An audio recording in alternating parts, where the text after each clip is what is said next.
தென்காசி, தூத்துக்குடி, திருநெல்வேலி, கன்னியாகுமரி மாவட்டங்களில் நேற்றும் இன்றைக்கு பெய்த மழையின் காரணமாக மிகப்பெரிய பாதிப்பு வந்திருக்கிறது. அந்த பாதிப்புகளை சரி செய்வதற்காகவும் அதை பார்வையிட்டு அரசாங்க வேலைகளை துரிதப்படுத்துவதற்காகவும் நம்முடைய மாண்பு முதலமைச்சர் அவர்கள், அமைச்சர்கள், அதிகாரிகள், சம்பந்தப்பட்ட ஐஏஎஸ் அதிகாரிகளிடம் இன்றைக்கு அனுப்பி வைத்திருக்கிறார்கள். அந்த பணியை நாங்கள் நேற்றுக்கும் இன்றைக்கு ஆய்வு செய்து கொண்டிருக்கிறோம். இதற்கு வேண்டிய அந்த எதிர்காலத்தில் இதுபோல் வராமல் இருப்பதற்கு வேண்டிய அந்த அடிப்படை வேலைகளையும் செய்வதற்கு வேண்டிய அந்த பணிகளையும் செய்யவிருக்கிறோம். மாண்புமிகு தம்பி உதயநிதி அவர்கள் இப்பொழுது திருநெல்வேலி தான் நிறைய பாதித்துக்கிட்டு அங்கே வந்து கொண்டிருக்கிறார்கள். ஆகவே அரசாங்க இயந்திரம் முழுமையாக இதில் இயங்கி கொண்டிருக்கு என்பதை தெரிவித்துக் கொள்கிறோம்.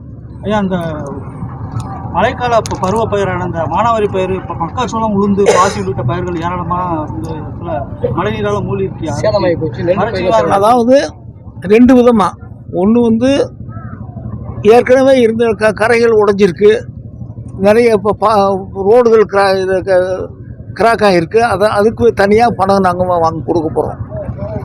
விவசாய பயிர்கள் சேதம் அடைஞ்சிருக்கு. இது மட்டும் இல்லை, மானாவாரி பயிர் மட்டும் இல்லை, நிறைய இடங்களில் பார்த்தீங்கன்னா கம்பம் உடஞ்சி நெல் பயிரே போயிருக்கு. வரம்பு பார்த்தோன்னா ஒரு 200 ஏக்கர் பார்த்தீங்கன்னா பூரா கம்ப்ளீட்டாக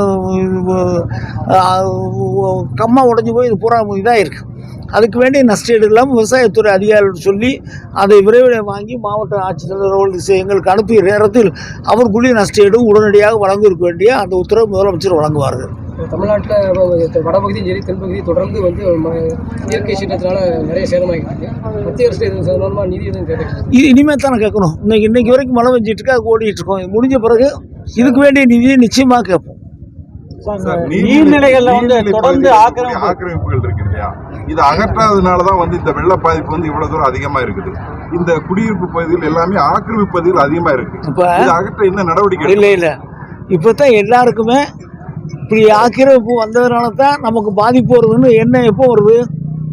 இப்போதான் பொதுமக்களுக்கு வந்திருக்குது. யாராவது ஒரு ஆக்கிரமிப்பு எடுக்க போனால் கூட அங்கே இருக்க 10 பொதுமக்கள் ஆக்கிரமிப்பு எடுக்காதேன்னு சொன்னது மாறி இன்னைக்கு இந்த வீடுகள்லாம் வந்ததுனால தான் நமக்கு பாதிக்குதுங்க என்ன இன்னைக்கு பொதுமக்கள் மத்தியில் வந்திருக்கிறது.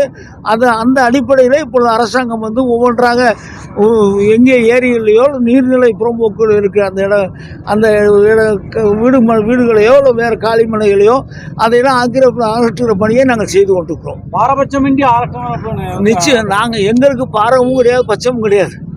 நாங்கள் யாராக இருந்தாலும் செய்ய போகும்போது எங்களுக்கு ஒரு சில இடைஞ்சல் வரும். அந்த இடைஞ்சலை சமாளித்து அதிகாரிகள் செய்ய வேண்டும். அரசு பாதிப்பு வர்றதுக்கு முன்னாடி தான் ஆக்கிரமிப்புகள்லாம் அகற்றி இருக்கணும். பாதிப்பு வந்த பிறகுதான் நாங்கள் அகற்றுவோம்னு சொல்றது என்ன? இல்லை பொதுவாக இப்போ நீங்களே பார்த்தீங்கன்னா ஆக்கிரமிப்பு ஆக போகுது எத்தனை 50 வருஷமாக குடிசை போட்டிருக்காங்கண்ணே. இதை போய் இப்போ நீங்களே சொல்கிறீங்க.